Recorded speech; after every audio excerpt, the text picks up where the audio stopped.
Bisan ang Dios mianhi aron sa pag-alagad, dili aron alagaran. Kung kita mag-alagad sa usag-usa nga wala magtinguha nga alagaran, ang Dios kay malipay.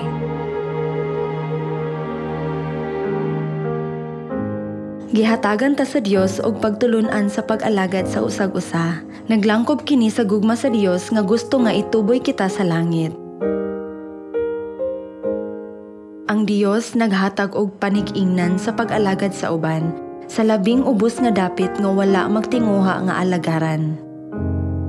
Ang langit ng mga panalangin gitagana alang ni atong susama sa Dios ug nag-alagad sa mga kaigsuonan sa tibuok kasing-kasing.